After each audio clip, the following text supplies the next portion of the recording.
இன்னும் நீங்க இதுக்கு முன்னாடி வீடியோ பார்க்கலனா அதையும் ஒரு பார்வை பார்த்துவிட்டு வந்துடுங்க. சரி, வாங்க கதைக்குள்ள போவோம்.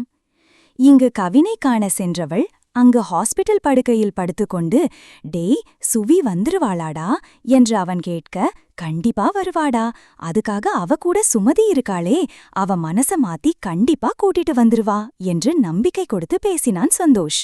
ரீடர்ஸ் மைண்ட் வாய்ஸ்: அட பாவிங்களா, அப்போ இது எல்லாம் ஆக்டிங்கா? ஷாப்பா? ஆமா செல்லக்குட்டீஸ், இது எல்லாமே ஆக்டிங் தான். வாங்க நம்ம இந்த கவின் யாரு என்னன்னு பாத்துட்டு வந்துருவோம். இவன் கவின். இவனுக்கு அப்பா அம்மா கிடையாது, பாட்டி மட்டும்தான். அவங்கதான் இவனை வீட்டு வேலை செஞ்சு +2 படிக்க வச்சாங்க. இவன் +2 ஸ்கூல் ஃபர்ஸ்ட் எடுத்தனால அந்த ஸ்கூல் பிரின்ஸ்பலே கவினுக்கு ஸ்பான்சர் பண்ணி காலேஜ் படிக்க வச்சாரு. இப்போ எல்லாருக்கும் ஒரு டவுட் வரும், எப்படி கவின் சுசித்ராவை பார்த்தான், லவ் பண்ணான், அப்படிதானே செல்லக்குட்டீஸ்? அதையும் சொல்றேன். காலேஜ் யூஜில கோல்டு மெடலிஸ்டா இருந்ததும் கவின்தான். அதனால் அவன் டிபார்ட்மெண்ட் HOD தானே, அவன் பிஜி படிக்க ஸ்பான்சர் செய்தான்.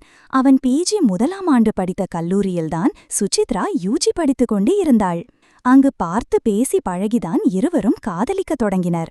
இப்பொழுது அதை நினைத்தாலும் அவளுக்கு சந்தோஷமாக இருந்தது. பின் சிறிது நேரத்தில் அவன் இருந்த ஹாஸ்பிட்டல் நோக்கி பரபரப்புடன் வந்தாள் ஸ்வீ. இங்கு கதவு திறக்கும் சத்தம். அவன் நோயாளி போல படுத்து கிடக்க உள்ளே வந்தவளோ ஒருவித பதட்டத்துடன் கவின் என்று நடுங்கியபடி அழைக்க, அவனோ மெதுவாக கண் திறந்து அவளை பார்த்தான். அவளை கண்டவன் எதுவும் தெரியாதவன் போல, சுவி நீ எப்படி இங்க வந்த? இன்னைக்கு உனக்கு கல்யாணம் தானா? ஆனா நீ இங்க இருக்கா என்று கேட்க, அவன் அருகிலிருந்த சந்தோஷ் மற்றும் சுமதி, ஷாப்பா இது உலக நடிப்படா சாமி என்று மனதில் நினைத்து கொண்டனர். எனக்கு இப்போ நீதான் முக்கியம் கவின், அதான் என்றவளுக்கு அதற்கு மேல் வார்த்தைகள் வரவில்லை. அதற்கு காரணம், சுஜி வீட்டின் செல்ல பிள்ளையாக இருந்தாலும் சுசித்ராதான் அந்த வீட்டின் முத்த வாரிசு. அதனால் அவள் மேல் அனைவருக்கும் ஒரு தனி பாசம். அதிலும் குறிப்பாக திவாகரனுக்கு.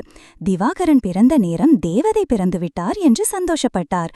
ஆனால் இன்று அந்த தேவதைதான் அவருக்கு பெரிய ஆராக்காயத்தை கொடுத்துவிட்டு சென்றிருக்கிறாள்.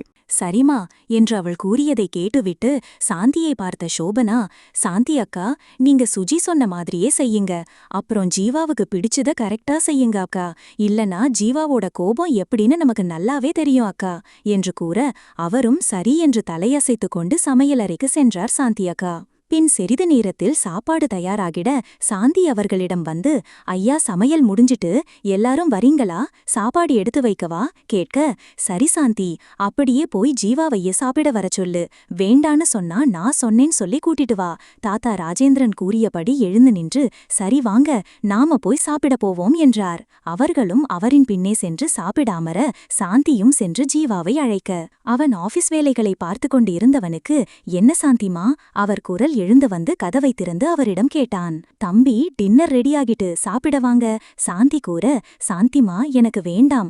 ஜீவா கூறி முடிக்கும் முன்பே, தம்பி உங்கள தாத்தா கண்டிப்பா சாப்பிட வர சொன்னாங்க.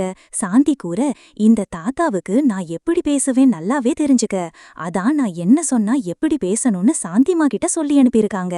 மனதில் நிறைத்தவன், சரி சாந்திமா நீங்க போங்க நான் வரேன் என்று கூறி அவரை அனுப்பிவிட்டு தன் அறைக்குள் வந்து லேப்டாப்பை ஆஃப் செய்துவிட்டு கீழே இறங்கி வந்தான் ஜீவா. அவன் கீழே இறங்கி வர அங்கு அனைவரும் சாப்பிட அவனுக்காக காத்திருந்தனர். அங்கிருந்த அனைவரை பார்த்தவன் அமைதியாக இருக்க, ஆனால் ஒருவரை கண்டவனின் கண்கள் தீயை கக்கியது என்றுதான் சொல்ல வேண்டும். அது யார் என்று நான் சொல்ல தேவையில்லை என்று நம்புகிறேன். ஜீவா வந்து உட்காரு சாப்பிடுவோம் தாத்தா கூற, அவர் பேச்சுக்கு மறுவார்த்தை இல்லாமல் அமைதியாக அங்கிருந்த நாற்காலியில் அமர்ந்து கொண்டான். பின் சாந்தி அம்மா மற்றும் 2 வேலையாட்கள் அவர்கள் அனைவருக்கும் சாப்பாடை பரிமாற, அதை பார்த்தவன், என்ன இன்னைக்கு புதுசா எல்லாம் லைட் ஃபுட்ஸா இருக்கு ஜீவா கேட்டான். உடனே தாத்தா புவியை பார்க்க, அவளோ வேண்டாம் என்று தலையசைக்க, அவரும் சும்மாதாண்டா, ஏன் உனக்கு பிடிக்கலையா என்று கேட்டார். அப்படியெல்லாம் இல்லை தாத்தா ஜீவா கூறி அவனுக்கு பரிமாறிய சாப்பாட்டை சாப்பிட துவங்கினான். பின் சிறிது நேரத்தில் அனைவரும் சாப்பிட்டு முடிக்க ஜீவா தன் அறைக்கு செல்ல எத்தினிக்க, ஜீவா நீ கொஞ்சம் எங்க கூட கார்டனுக்கு வா.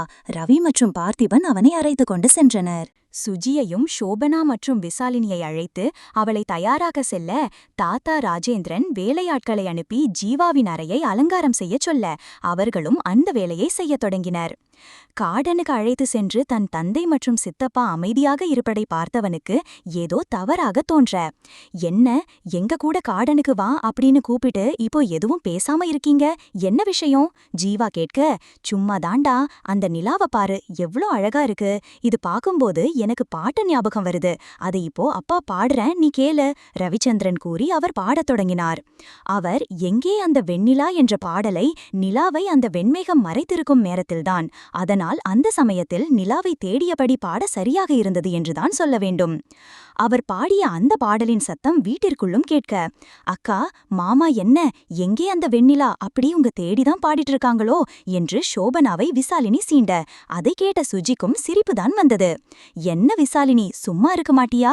உங்க மாமாவுக்கு தான் அறிவில்லன்னு பார்த்தா உனக்கும் அப்பப்போ உங்க மாமா அறிவில்லாம போகுது போல, சீக்கிரம் பார்த்திகிட்ட சொல்லி ஒரு டாக்டர் பார்க்க கூட்டிட்டு போக சொல்லணும் போலையே என்று சரியாக அவளை வார்த்தையால் வாரினாள் சோபனா. அக்கா மருமக இருக்க அவ முன்னாடி இப்படி என் மானத்தை வாங்காதீங்க அக்கா, என்ன இருந்தாலும் நான் உங்க கூட பிறந்து தங்கச்சி ஞாபகத்துல கொஞ்சம் இருக்கட்டும் அக்கா என்று பாவமாக விசாலினி கூற, சரி விசா, நான் சும்மாதான் சொன்னேன், நம்ம சுஜிதானே இருக்கா, அதனால ஒரு பிரச்சனையும் இல்ல, நீ வா என்று கூறி தன் தங்கையை அணைத்துக் கொண்டாள் சோபனா. இவர்களின் இந்த பாசத்தை பார்க்கும்போது சுஜிக்கு தன் அக்கா தன்னோடு இவ்வாறு பாசமாக இருந்ததில்லையே என்று வருத்தமாக இருக்க, அதை தனக்குள் அடக்கிக் கொண்டு அவர்களை இந்த பாசத்தை பார்த்து சந்தோஷப்பட்டு கொண்டாள். இங்கு ஜீவாவிற்கு தன் தந்தை பாடும் அந்த பாடல் கேட்டதாலோ என்னவோ அவனும் அந்த நிலாவை ரசித்துக் கொண்டுதான் இருந்தான். ஆனால் அவனது மனது அவன் சிறுவயதை நோக்கி சென்றது. ஸ்வீட்டி, நீ ஏன் இப்படி தனியா இருக்க? சிறுவயது ஜீவா கேட்க, அதற்கு அந்த சிறுமியோ, என் அக்காவும் நானும் கண்ணாமூச்சி விளையாடிட்டு இருந்தோம், ஆனா இப்ப பார்த்தா என் அக்காவை காணோம், எனக்கு இப்போ எங்க போகணும்னு தெரியல, அதான் இங்க இருக்கேன் சோகமாக கூறினாள். அதுக்கென்ன, வா நான் உன்னை கூட்டிட்டு போறேன். அழைக்க, இல்ல என் அப்பா சொல்லிருக்காங்க, எங்கேயாவது இடம் தெரியாம இருந்தா அங்கேயே இருக்கணும், நான் உன்னை தனியா விடமாட்டோம், அதனால நான் இங்கதான் இருப்பேன் அந்த சிறுமி கூறினாள். அடுத்த என்னன்னு அடுத்த எபிசோட்ல பாப்போம். யார் அந்த சின்ன பொண்ணு தெரிஞ்சா இந்த எபிசோட் இப்படி இருக்குன்னு கமெண்ட்ல சொல்லுங்க.